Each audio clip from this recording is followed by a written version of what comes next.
नमस्कार। आज के इस वीडियो में हम दिल्ली मेरठ के बीच बनने वाली RRTS यानी कि रीजनल रैपिड ट्रांजिट सिस्टम की ग्राउंड रिपोर्ट देखेंगे। इस ग्राउंड रिपोर्ट में आपको बताऊंगा कि 2021 तक इस पूरे बड़े प्रोजेक्ट पर कितना काम हो चुका है। ग्राउंड रिपोर्ट को आगे बढ़ाएं उसके पहले इस रीजनल रैपिड ट्रांजिट सिस्टम के कॉरिडोर के बारे में थोड़ा जान लेते हैं, जिससे कि आगे की ग्राउंड रिपोर्ट आपको अच्छे से समझ में आ पाए। सबसे पहले आपको बता दें कि दिल्ली से मेरठ का सफर तय करने में अभी लगभग 3 से 4 घंटों का समय लगता है, लेकिन इस प्रोजेक्ट के बनने के बाद केवल 1 घंटे में दिल्ली से मेरठ का सफर तय होगा। मतलब साफ है कि इस प्रोजेक्ट की वजह से लोगों का समय और पैसा तो बचेगा ही, साथ साथ दिल्ली के पॉल्यूशन में भी भारी कमी देखी जा सकती है। बात करें इस पूरे प्रोजेक्ट में आने वाली लागत की, तो आपको बता दें कि कॉरिडोर की जो लागत है वो लगभग 30,274 करोड़ रुपए आकी गई है। इसमें दिल्ली से मेरठ के बीच लगभग 24 स्टेशन का निर्माण किया जाएगा। बात करें इस प्रोजेक्ट के रूट की, तो इस पूरे प्रोजेक्ट का रूट लगभग 70.5 किलोमीटर का एलिवेटेड होगा और 11.5 किलोमीटर का रूट भूमिगत में बनाया जाएगा। इस कॉरिडोर के पहले चरण की शुरुआत 2023 में प्रस्तावित है। वहीं इस पूरे कॉरिडोर को जनता के लिए 2025 तक खोलने का लक्ष्य रखा गया है। बात करें इस पूरे रैपिड ट्रांजिट सिस्टम गलियारे की, तो इसकी अधिकतम गति लगभग 160 किलोमीटर प्रति घंटे की होगी। वहीं इसकी एवरेज गति की बात करें, उसकी एवरेज गति 100 किलोमीटर प्रति घंटे की बताई जा रही है। आपको बता दें कि इस पूरे प्रोजेक्ट के हर स्टेशन पर करीब 5 से 10 मिनट में रेल ट्रेन सर्विस मिलेगी। अब बात करें इस पूरे प्रोजेक्ट के स्टार्टिंग और एग्जिट पॉइंट की, तो है RRTS का प्रोजेक्ट दिल्ली के सराय काले खां से शुरू होकर मेरठ में स्थित मोदीपुरम तक बनाया जा रहा है। इस पूरे प्रोजेक्ट की सबसे अच्छी बात जो मुझे बेहद ज्यादा पसंद है वो यह है कि इस पूरे प्रोजेक्ट में मेक इन इंडिया प्रोजेक्ट को बढ़ावा दिया जा रहा है। मतलब साफ है कि इस प्रोजेक्ट के तहत भारत में बने हुए मटेरियल्स और भारतीय कंपनीज को ही ज्यादा बढ़ावा दिया जा रहा है। आपको बता दें कि इस ट्रेन में जिन कोचेस का उपयोग करना है उन कोचेस का निर्माण गुजरात के शामली में मेक इन इंडिया पहल के तहत किया जा रहा है और वास्तव में सरकार का यह कदम काबिले तारीफ भी है और शायद मेरे साथ साथ आपको भी यह चीज पसंद आई होगी। अगर पसंद आई है तो नीचे कमेंट बॉक्स में जरूर बताइएगा।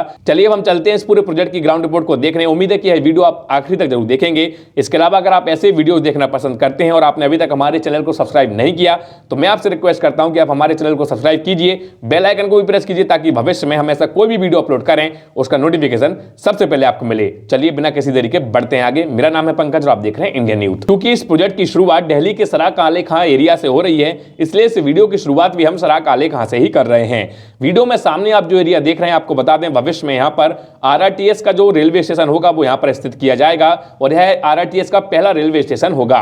आपको बता दें कि इस पूरे एरिया में बड़े जोर शोर से काम चालू है। आप देख पा रहे होंगे कि हैवी मशीनरी लगी हुई है काम करने में, बहुत सारे वर्कर्स काम कर रहे हैं और बहुत सारे ट्रक यहाँ पे खड़े हुए हैं और बहुत सारा मटेरियल यहाँ पे रखा गया है। आपको यही बता देते हैं कि इस पूरे काम की वजह से जो पॉल्यूशन होता है उस पॉल्यूशन को खत्म करने के लिए की व्यवस्था यहाँ पे की गई है।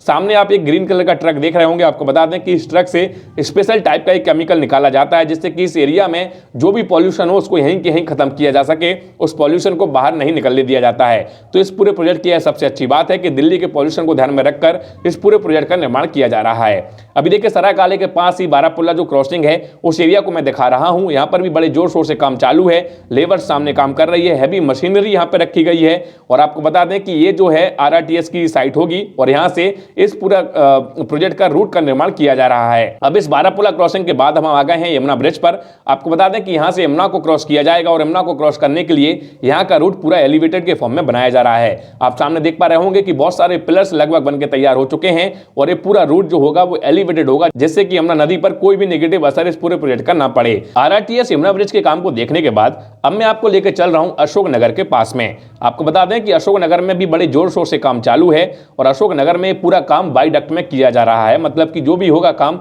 वो एक एलिवेशन के फॉर्म में होगा। आप देख पा रहे होंगे कि यहाँ पे पिलर्स लगभग पूरी तरह बनके तैयार हो चुके हैं और बड़े लेवल पर काम चालू है। लेबर्स भी काम कर रही है और बहुत सारी मशीन्स यहाँ पे लगी हुई हैं। मतलब कि अशोक नगर में भी बड़े जोर शोर से काम चालू है। अशोक नगर को देखने के बाद अब हम आ गए आनंद विहार में। आनंद विहार में भी एक RRTS रेलवे स्टेशन का निर्माण किया जा रहा है, लेकिन आनंद विहार का जो रेलवे स्टेशन होगा वो अलग होगा क्योंकि यह रेलवे स्टेशन भूमिगत बनाया जा रहा है। आप देख पा रहे होंगे कि यहाँ पे भूमि के अंदर बड़े जोर शोर से काम चालू है। यहाँ पे सुरंगों का काम किया जा रहा है और भूमि की खुदाई का काम चल रहा है जिससे कि रेलवे स्टेशन आसानी से बन पाए। मतलब भविष्य में आप जब भी इस आनंद विहार के रेलवे स्टेशन पे आएंगे तो यह रेलवे स्टेशन आपको भूमिगत फॉर्म में मिलेगा, अशोक नगर का आपको एलिवेशन के फॉर्म में मिलेगा। अब इस आनंद विहार के रेलवे स्टेशन को देखने के बाद हम चल रहे हैं कास्टिंग यार्ड के एरिया में, जहां पर जो अंडरग्राउंड सेगमेंट का जो एरिया है वो बना के तैयार किया जा रहा है। आप सामने देख पा रहे होंगे कि बहुत सारा मटेरियल यहाँ पे रखा गया है और ये सारा मटेरियल आनंद विहार के पास में ही है और ये आनंद विहार में जो रेलवे स्टेशन बन रहा है भूमिगत उसमें ही काम आएगा। अब इस कास्टिंग यार्ड के एरिया को देखने के बाद मैं आपको उस एरिया में लेकर आया हूं जहां पर यह काम लगभग पूरी तरह कंप्लीट हो चुका है। सामने आप जो काम देख रहे हैं ये वाइडक्ट है जो कि लगभग 17 किलोमीटर का है, लेकिन 13 किलोमीटर का यह वाइडक्ट लगभग पूरी तरह बनकर तैयार हो चुका है। वाइडक्ट के काम को देखने के बाद साहिबाबाद का जो रेलवे स्टेशन बन रहा है वो एरिया भी आप देख लीजिए। आप देख पा रहे होंगे कि बड़े एरिया में यहाँ पे काम चल रहा है और बहुत बड़ी हैवी मशीनरी यहाँ पे काम कर रही है, लाइव लेबर काम कर रही है और ये पूरा जो भी काम हो रहा है बेहद ही बारीकी के साथ, बेहद ही मजबूती के साथ किया जा रहा है। आप देख पा रहे होंगे कि इस पूरे साहिबाबाद के रूट में पिलर्स का काम लगभग कंप्लीट हो चुका है और डक्टिंग का काम किया जा रहा है, मतलब कि वाइडक्ट जो है उसका काम किया जा रहा है और वाइडक्ट के फॉर्म में जो ऊपर ब्रिज बनता है उसको बनाया जा रहा है जहां से इस पूरे आरआरटीएस का रूट निकलेगा। अब इस साहिबाबाद के आसपास के काम को देखने के बाद मैं आपको लेकर आया हूं रिसीविंग सब स्टेशन के पास में। देखिए रिसीविंग सब स्टेशन जो अभी आप देख रहे हैं ये गाजियाबाद में स्थित है और ये अभी पूरी तरह बनकर तैयार नहीं हुआ है, लेकिन यहाँ पर लगातार काम चल रहा है। इस पूरे प्रोजेक्ट को कंट्रोल करने के लिए जगह जगह पर रिसीविंग सब स्टेशन का निर्माण किया जाएगा ताकि इस पूरे प्रोजेक्ट में भविष्य में किसी भी परेशानी का सामना न करना पड़े। इस रिसीविंग सब स्टेशन को देखने के बाद अब मैं आपको उस एरिया में लेकर आया हूं जहां से इस आरआरटीएस की क्रॉसिंग होगी और ऊपर ब्रिज है, नीचे रेलवे ट्रैक है और उसके पास में भी नदी है। आप देख पा रहे होंगे बेहद ज्यादा सुंदर एरिया है और भविष्य में जब यह पूरा एरिया बनकर तैयार हो जाएगा तो यह पूरा एरिया बेहद ज्यादा सुंदर लगेगा। इसका भी काम बड़े रूप में चल रहा है, बहुत बड़े पैमाने पर आप देख पा रहे होंगे कि लेबर्स काम कर रही है, हैवी मशीनरी काम कर रही है और यहां पर बहुत बड़े पैमाने पर काम चालू है।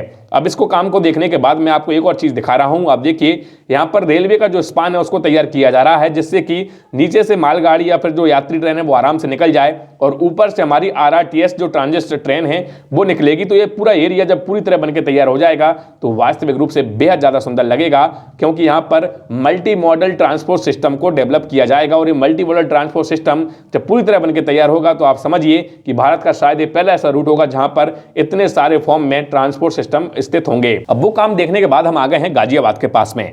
गाजियाबाद के पास में भी एक आरआरटीएस स्टेशन का निर्माण किया जा रहा है और ये जो आरआरटीएस रेलवे स्टेशन होगा ये भूमि के ऊपर बनाया जा रहा है। आप देख पा रहे होंगे गाजियाबाद में बड़े पैमाने पर काम चालू है और इस काम को देखने के बाद हम इस पूरे प्रोजेक्ट को आसानी समझ सकते हैं कि यह प्रोजेक्ट 2022 तक लगभग इसका एक पार्ट ऑपरेशनल हो जाएगा।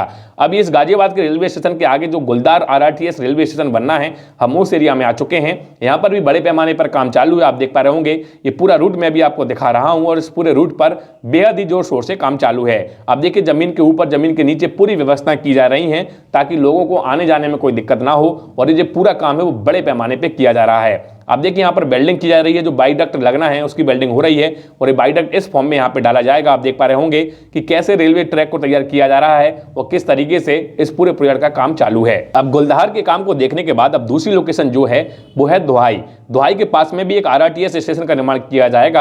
आपको बता दें यहाँ पे पिलर्स का काम लगभग कंप्लीट हो चुका है। देख पा रहे होंगे गाड़ियां नीचे से निकल रही हैं और बीच रोड में पिलर्स को बना के तैयार कर दिया गया है। अब दोहाई से ही मेरठ के लिए डाइवर्ट किया जाएगा रूट को। अभी जो आप देख रहे हैं दोहाई के पास में जो डिपोट का काम चल रहा है उसका काम है। आप देखिए यहाँ पर डिपोट को बनाया गया है ताकि जो लेबर्स हैं उनको भविष्य में जो भी ट्रेनिंग देनी पड़े यहीं से ट्रेनिंग होगी और सारा जो कंट्रोलिंग होगा वो यहीं से होगा दोहाई के पास से। दोहाई के पास में कुल मिलाकर बड़े फॉर्म में काम चालू है और यहां से मेरठ के लिए क्रॉसिंग मिलेगी। अब यहां से ही दोहाई से ही आपको ईस्टर्न पेरिफेरल के लिए भी क्रॉसिंग मिलेगी। जो काम मैं अभी दिखा रहा हूं ये ईस्टर्न पेरिफेरल्स के लिए जो रूट जाएगा ये वो रूट है। आप देख पा रहे होंगे कि बड़े रूट में यहां पर भी काम चालू है। कुल मिलाकर वीडियो में हम जो देख रहे हैं ये वास्तविक रूप से ये जो सारा काम हम देख रहे हैं बहुत बड़े पैमाने पर किया जा रहा है और इसके लिए सरकार को हमें थैंक्स बोलना चाहिए कि इतने बड़े प्रोजेक्ट को इतने बड़े पैमाने पर और इतने जल्दी सरकार तैयार कर रही है। दोहाई के बाद जो अगला लोकेशन है वो है मुरादनगर आरआरटीएस स्टेशन।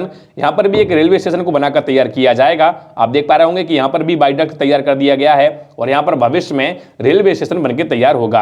अब देखिए हम मुरादनगर के बाद आ गए हैं क्रॉस गंगा नहर के पास, जहां पर गंगा नहर को क्रॉस किया जाएगा और यहाँ पर क्रॉसिंग का काम चालू है। यहाँ पर देख पा रहे होंगे फुट ओवर ब्रिज बनाकर तैयार कर दिया गया है जो कि मोदी नगर के पास में किया गया है। आप देखिए जिससे कि लोकल के लोगों को आने जाने में कोई दिक्कत ना हो, फुट ओवर ब्रिज उनको बहुत ज्यादा मदद करेगा। मुरादनगर के काम को देखने के बाद अब हम जो अगला लोकेशन पे आए हैं वो दिल्ली मेरठ एक्सप्रेसवे के नजदीक की लोकेशन है। आपको बता दें कि दिल्ली मेरठ के नजदीक से ही रीजनल रैपिड ट्रांजिट सिस्टम का रूट निकलेगा और यहाँ पर प्रतापपुर के पास में बेहद बड़े पैमाने पर काम किया जा रहा है। आप देख पा रहे होंगे कि यहाँ पर जो वाइडक्ट है उसको तैयार कर दिया गया है और जो ब्रिज है उसको बनाया जा रहा है।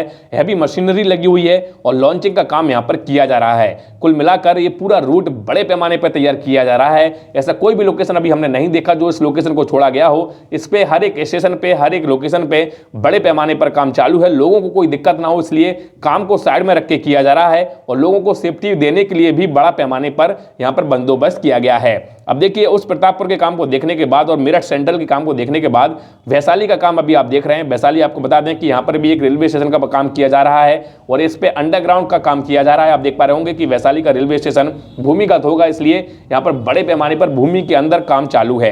अब वैशाली के काम को देखने के बाद आप बेगम पुल के पास में हम आ चुके हैं, जहां पर एक आरआरटीएस का रेलवे स्टेशन बनकर तैयार होगा। ये भूमि के ऊपर होगा, ये भूमिगत नहीं होगा।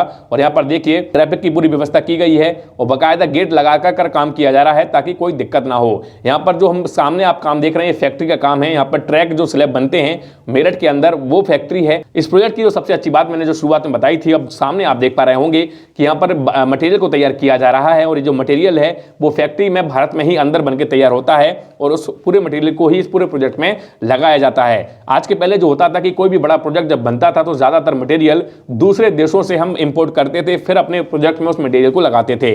तो हमारा जो प्रोजेक्ट है उसकी कॉस्टिंग तो बढ़ती ही थी, उसके साथ साथ भारतीय कंपनी को ज्यादा तवज्जो नहीं मिलती थी। लेकिन अब ऐसा नहीं होता है, सारा material make in India project के तहत ही इस पूरे प्रोजेक्ट में लगाया जा रहा है ताकि मेड इन इंडिया प्रोडक्ट को ज्यादा बढ़ावा मिले और भारतीय कंपनियों को ज्यादा बढ़ावा मिले। तो उम्मीद है कि ये पूरा प्रोजेक्ट आपको पसंद आया होगा, इसका पूरा काम आपने देखा होगा और अब आप समझ गए होंगे कि वास्तविक रूप से आरआरटीएस का जो काम चल रहा है वो बड़े पैमाने पर चल रहा है। आपको एक बार फिर से बता दूं कि ये पूरा प्रोजेक्ट लगभग 2025 तक बनकर तैयार होगा और जिस तरीके से काम चल रहा है हमें लगता है कि वास्तविक रूप से अपनी कही डेट पर ये पूरा प्रोजेक्ट बनकर तैयार हो जाएगा। आपको यह वीडियो कैसा लगा नीचे कमेंट बॉक्स में जरूर बताइएगा।